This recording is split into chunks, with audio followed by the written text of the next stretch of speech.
नमस्कार साथियों, कैसे हो आप। आपका स्वागत है आपके अपने YouTube चैनल पे, जहां मिलती है आप सच्ची और सटीक न्यूज़। दोस्तों, जैसा कि आप देख रहे हैं, आज हमारी वीडियो रहने वाली है हाई कोर्ट एलडीसी के अंदर। दोस्तों, एक पॉइंट है दोस्तों कि हाई कोर्ट एलडीसी के अंदर जो जाति प्रमाण पत्र यानी कास्ट सर्टिफिकेट है वो 1 साल पुराना होना चाहिए या 3 साल पुराना होना चाहिए। उसको लेकर हाई कोर्ट ने अपने नोटिफिकेशन के अंदर एक पॉइंट डाला है दोस्तों।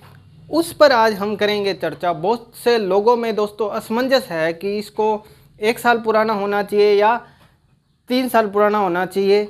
इसको लेकर लगातार मेरे पास मैसेज भी आ रहे हैं दोस्तों। और हम एक और बात करेंगे इसके अंदर, वो है कि अगर आप फॉर्म में गलती कर देते हैं तो उसकी एकदम ऑफिशियल रूप से क्या उसका जो सॉल्यूशन हो सकता है, उस पर भी हम करेंगे चर्चा।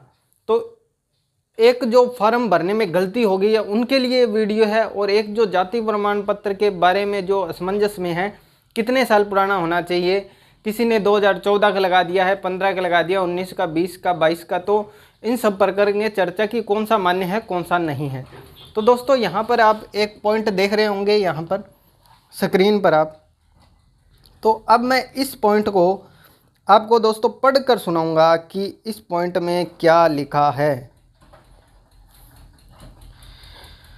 अन्य पिछड़ा वर्ग और अति पिछड़ा वर्ग ओबीसी के बारे में ये बात कर रहा है दोस्तों। पिछड़ा वर्ग में आरक्षण हेतु सक्षम प्राधिकारी द्वारा विहित प्रारूप में नियमानुसार जारी किया गया वैध जाति प्रमाण पत्र प्रस्तुत करना होगा। दोस्तों, सबसे पहले तो आपको एक वैध जाति प्रमाण पत्र प्रस्तुत करना होगा जो पूरे नियमों से बना हो। उसके बाद दोस्तों ये क्या कह रहा है कि अन्य पिछड़ा वर्ग एवं अति पिछड़ा वर्ग का जाति प्रमाण पत्र 1 वर्ष के लिए मान्य होगा। तो दोस्तों, ओबीसी का जो है जाति प्रमाण पत्र है वो क्या होगा, 1 वर्ष के लिए मान्य होगा। यानी आपको पता है 22 सितंबर लास्ट तारीख है फॉर्म भरने की तो 21 सितंबर के बीच का होना चाहिए। एक पॉइंट तो ये कह रहा है दोस्तों। उसके बाद कह रहा है लेकिन एक बार क्रीमी लेयर में नहीं होने का प्रमाण पत्र जारी होने के उपरांत, यानी क्रीमी लेयर में नहीं है, यानी नॉन क्रीमी लेयर का जो स्टूडेंट है अभ्यर्थी आगामी वर्ष में भी क्रीमी लेयर में नहीं है, यानी एक बार उसने बनवा लिया, यानी 2020 में बनवा लिया, 21 में भी वो क्रीमिलर में नहीं है, यानी नॉन क्रीमिलर है अभी। तो ऐसी स्थिति में अभ्यर्थी द्वारा विहित प्रारूप में सत्यापित शपथ पत्र पेश करने पर पूर्व में जारी प्रमाण पत्र को ही मान लिया जाएगा। ऐसा अधिकतम 3 वर्ष तक किया जा सकता है। यानी दोस्तों, ये पॉइंट किसी को समझ नहीं आ रहा, मैं आपको बता देता हूँ। उन्होंने कहा है सबसे पहले तो एकदम सॉलिड एकदम है, जो एकदम शुद्ध रूप से है कि 1 साल पुराना नहीं होना चाहिए। उसके बाद उन्होंने एक लोगों के लिए एक छूट दे दी कि अगर आपका जाति प्रमाण पत्र है जो 3 साल पुराना है, यानी 3 साल पुराना है, 19, 20, 21 का है दोस्तों, तो आप क्या करोगे, 22 सितंबर 2019 का अगर आपका जाति प्रमाण पत्र है तो आपका जो एक बार यहाँ पर आप लगा दो। उसके बाद आपको क्या करना होगा, आपको डीवी के समय एक शपथ पत्र लगाना होगा, जो शपथ पत्र लगाने के बाद वो मान्य हो जाएगा। यानी दोस्तों, नॉन क्रिमिनल ओबीसी का जो जाति प्रमाण पत्र है 3 साल के लिए वैलिड है एक तरीके से, और 1 साल के लिए जो न्यू बनाना चाहता है, जिसका पहले कभी बना नहीं हुआ, वो 1 साल के लिए दोस्तों, उनका तो बना ही नहीं हुआ, तो 1 साल के लिए क्या वैलिड होगा। तो दोस्तों, 1 साल पुराना नहीं होना चाहिए। अगर उनका पहले कभी का बना हुआ है तो उनको 3 साल की छूट दी गई है। मैंने आपको समझा दिया है, शपथ पत्र लगेगा अगर उनका 2019 के बाद का है। तो यहाँ पर एक बात निकल के आती है सीधी सी, चलो ये नीचे वाला भी आपको समझा देता हूँ। वर्तमान भर्ती परीक्षा के संबंध में चूंकि आवेदन करने की अंतिम तिथि दिनांक 22/9/2022 है, 23 प्रवर्ग में आरक्षण हेतु दिनांक 22/9/2021 से 22/9/2022 की समयावधि में जारी जाति प्रमाण पत्र प्रस्तुत करना होगा। यानी ये 1 साल का अल्टीमेट वाला रूल है दोस्तों, ठीक है। उसके बाद वो कहता है लेकिन यदि अभ्यर्थी का दिनांक 22/9/2019 से 21/9/2021 की समयावधि में एक बार क्रिमिनल में नहीं होने का, यानी नॉन क्रिमिनल का प्रमाण पत्र जारी हो चुका और अभ्यर्थी आगामी वर्ष में भी क्रिमिनल में नहीं है, तो ऐसी स्थिति में अभ्यर्थी द्वारा विहित प्रारूप में सत्यापित शपथ पत्र पेश करने पर दिनांक 22/9/2019 से 21/9/2021 की समयावधि में जारी उक्त प्रमाण पत्र भी मान्य होगा। यानी 2021, 19 से 21 का भी मान्य हो जाएगा, बस उनको शपथ पत्र लगाना होगा। उसके बाद हम बात कर लेते हैं, मैं आपको एक ही सलाह दूंगा दोस्तों, इन्होंने 3 साल की छूट दे दी आपको, पर जिनके पास टाइम है, मैंने आपको ये चीज़ पहले क्यों नहीं बताई दोस्तों, इसको नहीं बताने का कारण ये था कि दोस्तों आपको नया, आप दोस्तों शपथ पत्र के चक्कर में ही ना पड़े ना। आपको पता है 100 रुपये में जाति प्रमाण बनेगा, 100 या 150 रुपये लगते हैं, 7 दिन का समय लगता है। तो उस चीज़ को हमें बनाने में ही फ़ायदा है, हम क्यों ऐसी दुविधा में पड़े कि हमें बाद में शपथ पत्र लगाना पड़े और हम कन्फ्यूज़न में रहें कि शपथ पत्र मान्य होगा या नहीं होगा, मतलब एक तरह की मन में दुविधा रहती है। तो इस चीज़ पर इससे अच्छा है कि हम 1 साल पुराना ही लगा दें, यानी 22 सितंबर 2021 से बाद का और 22 सितंबर 2022 के बीच का लगा दें। और दोस्तों आप देख लेना, अधीनस्थ बोर्ड की जो वैकेंसी है, अधीनस्थ बोर्ड की वैकेंसी में ये हाई कोर्ट ने 3 साल की छूट दे दी है, पर अधीनस्थ बोर्ड की जो वैकेंसी है उन्होंने सिर्फ 1 साल की छूट देते हैं। छूट यानी 1 साल के बीच का होना चाहिए। ये चीज़ आपको हाई कोर्ट LDC में देखने को मिली है। जो सेट एग्ज़ाम होगा CET और जो जितने भी आने वाले एग्ज़ाम होंगे उनके अंदर दोस्तों 1 साल पुराना ही मांगेंगे। इसलिए आप एक काम करें, आप अपना जाति प्रमाण पत्र ज़रूर बनवा लें दोस्तों, आपको ज़रूर बनवाना है। आप इस 3 साल के रिलैक्सेशन पे मत जाना दोस्तों, आप न्यू बनाना। अगर कोई स्टूडेंट है जो बिल्कुल ही फंस गया है, नहीं बन रहा है, बना नहीं पाया है, तो दोस्तों एक अलग बात है कि वो शपथ पत्र का सहारा ले सकता है। नहीं तो आपको मैं एक सलाह दूंगा कि अपना नया बनवाएं और एकदम संतुष्ट होकर एग्ज़ाम दें। और उसके बाद मैं कहना चाहता हूं कि किसी ने 2014 का जाति प्रमाण पत्र लगा दिया दोस्तों, वो तो एकदम अमान्य हो गया है, उसको तो रद्द कर दिया जाएगा। ठीक है दोस्तों, अगर 2014 का किसी ने लगा दिया है वो तो अमान्य है। और एक यहाँ पर बात निकल के आती है कि या किसी स्टूडेंट ने 2014 का लगा दिया और उसने अब बनवा लिया, तो यहाँ पर उसकी क्या स्थिति रहने वाली है, यहाँ पर उसकी स्थिति रहने वाली है कि अब ये चीज़ बोर्ड के हाथ में है दोस्तों, बोर्ड यानी हाई कोर्ट के हाथ में है कि वो क्या मानता है। मेरे ख्याल से दोस्तों कि अगर आप 22 सितंबर से पहले का 22 सितंबर पहले का जाति प्रमाण पत्र अगर आपके पास बनवा लिया है 21 सितंबर 2021 यानी इसके बीच का आपके पास है, या फिर 2019 के बीच का है, और आपने 2014 का लगा दिया है, एक बात मानो 2014 का लगा दिया, एक स्टूडेंट का ये क्वेश्चन है, तो बाद में क्या होगा दोस्तों, जब DV होगा, क्या होगा बात सुनिए, जब DV होगा उस समय आपको क्या करना है,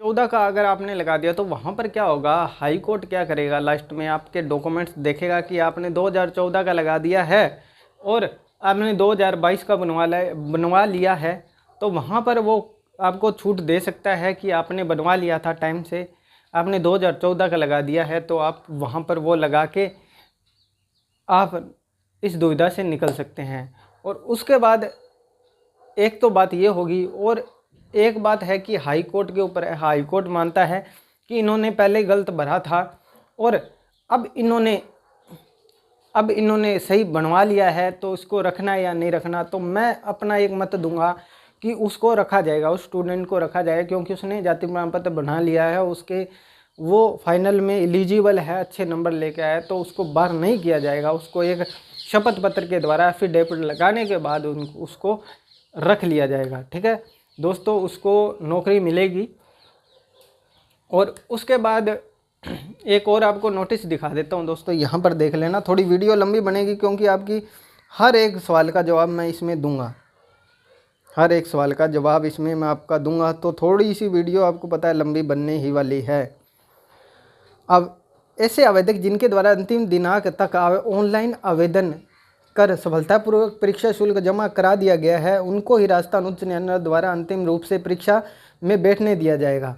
ये तो होगी जो नॉर्मल सी बात है, जो फार्म भरेगा फीस जमा करेगा। किसी आवेदक को परीक्षा में बैठने के लिए केवल मात्र प्रवेश पत्र जारी कर दिए जाने का यह अभिप्राय नहीं होगा कि उसकी अभ्यर्थना अंतिम रूप से यही मान ली गई है, अथवा आवेदक द्वारा आवेदक पत्र में की गई प्रविष्टियाँ, जाति प्रमाण पत्र यानी ये सभी प्रविष्टियाँ जो भी है इसने बताई है, देख लेना। उत्कृष्ट खिलाड़ी आदि के रूप में पात्रता की अन्य आवश्यक शर्तों का पूरा नहीं करने के आधार पर उसकी पात्रता का पता चलता है तो इस परीक्षा में अभ्यर्थी को स्तर पर रद्द कर दिया जाएगा। यानी दोस्तों, अगर आप मानो RSCIT आपने कर नहीं रखी और आप वहाँ पर डाल देते हैं कि RSCIT मैंने की हुई है, तो आपको DV के समय बार किया जा सकता है, आप कोई भी ब्लेम नहीं कर सकते। ठीक है दोस्तों, इसी तरह से आपने कोई डिग्री नहीं कर रखी है और आप वहाँ पर डाल देते हैं, जाति प्रमाण पत्र आपका बना नहीं हुआ और वहाँ पर आपने डाल दिया, वहाँ पर आपसे मांगेंगे तो आपको बाहर कर देंगे, कोई सुनवाई नहीं होगी। इस पॉइंट में ये लिखा है। और दोस्तों उसके बाद एक और पॉइंट पे हम बात कर लेते हैं।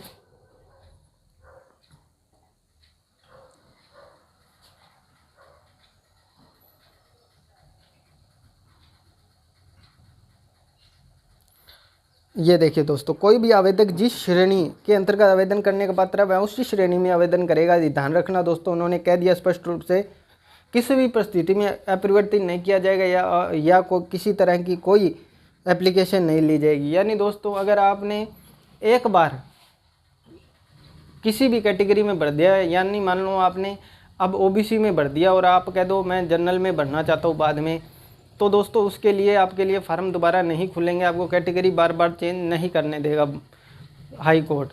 एक अधीनस्थ बोर्ड है जिसने स्टेनोग्राफर एग्ज़ाम के अंदर एग्ज़ाम कंडक्ट कराने के बाद दोस्तों प्री होने के बाद उन्होंने दोबारा फार्म ओपन कर दिए थे कि आप अपनी कैटेगरी चेंज कर सकते हैं, तो इसमें ये मौका नहीं मिलने वाला, ये इसके अंदर ये लिखा है। और उसके बाद एक ये पॉइंट देख लीजिए, आवेदक ऑनलाइन आवेदन करने के पूर्व यह सुनिश्चित कर ले कि वह विज्ञापन में अंकित शर्तों व सुसंगत नियमों के अंतर्गत पात्रता की समस्त शर्तें पूरी करता है तथा ऑनलाइन आवेदन पत्र में आवश्यक समस्त सूचनाएं संबंधित कॉलम में संयम पूर्ण रूप से भरी गई है। ऑनलाइन आवेदन पत्र में भरी हुई सूचना को ही सही मानते हुए परीक्षा में अंतिम रूप से प्रवेश दिया जाएगा।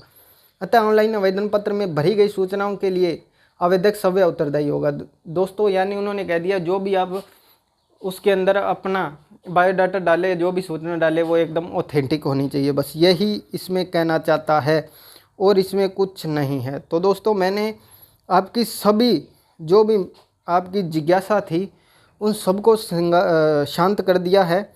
और यहाँ पर कुछ साथी है मेरे, एक ये पॉइंट भी देख लीजिए, न्यूनतम शैक्षणिक योग्यता। दोस्तों मस्ट बी ग्रेजुएट, यानी दोस्तों कुछ साथी कह रहे हैं कि हम अपीयरिंग में हैं, BA फाइनल ईयर में हैं, BSc फाइनल ईयर में तो भर सकते हैं। दोस्तों मस्ट बी ग्रेजुएट इन्होंने कह दिया, यानी ग्रेजुएट होना जरूरी है, अपीयरिंग नहीं चलेगा। और RSCIT उसके पास होना चाहिए। तो ये दो चीज़ें उसने बोल दी है। अब आपकी सभी शंकाओं का समाधान मैंने कर दिया है। तो अभी भी आपके मन में कोई डाउट है, कोई सवाल है, तो आप कमेंट सेक्शन में मुझे बता सकते हैं। मैं कोशिश करूंगा कि उनका भी समाधान कर सकूं। और दोस्तों ये अपने सभी बात हो गई। और एक आपको मैं बताता हूं जिससे बहुत ज़्यादा गलती होगी, जैसा कोई स्टूडेंट है 2014 का जाति प्रमाण पत्र लगा दिया, अब वो स्टूडेंट बहुत अच्छी तैयारी करके बैठा है पर उसके दिमाग पता क्या होगा कि वो तैयारी नहीं कर पाएगा क्योंकि उसने गलती कर दी। ब्लंडर मिस्टेक है ये, क्योंकि जो उसने गलती की है बहुत बड़ी गलती है। तो उस स्टूडेंट को क्या करना है, उस स्टूडेंट को ये काम करना है कि उसको जाना है हाई कोर्ट जोधपुर में। हाँ जी दोस्तों, हाई कोर्ट जोधपुर में जाना है और वहाँ पर एग्ज़ाम सेल में जाकर अपनी जो भी प्रॉब्लम है, अपनी जो भी परेशानी है, जो भी गलती की है उसके बारे में बात करनी है। वो आपको दोस्तों स्पष्ट रूप से बता देंगे, एकदम ऑफिशियल तरीके से। दोस्तों मैं आपको बता रहा हूँ वो मैं अपनी नॉलेज के हिसाब से बता रहा हूँ, पर वो वहाँ पर जो बताया जाएगा आपको वो 100% सत्य होगा, उसको कोई भी चैलेंज नहीं कर सकता। तो दोस्तों जिसको भी बहुत ज़्यादा जिसने गलती कर दी है, तो दोस्तों मैं उसको एक बताना चाहूँगा कि उसको हाईकोर्ट जोधपुर ज़रूर जाना चाहिए। मात्र आप मान लीजिए एक किराए की बात है दोस्तों, किराया लगना है, थोड़ा समय लगना है, पर उसकी जो जिज्ञासा है, उसकी जो परेशानी है वो शांत हो जाएगी और वो अच्छे तरीके से तैयारी कर पाएगा। नहीं तो दोस्तों वो रोज़ परेशान रहेगा। मुझे एक स्टूडेंट की व्यथा पता है कि क्या स्थिति उसकी होती है जब वो मिस्टेक कर देता है फॉर्म भरने में। तो दोस्तों ये न्यूज़ थी आपके लिए लाया था। अगर आपको वीडियो अच्छी लगी है वीडियो को लाइक और चैनल को सब्सक्राइब करना ना भूलें। मिलते हैं नेक्स्ट वीडियो में। इसी के साथ जय हिंद, जय भारत।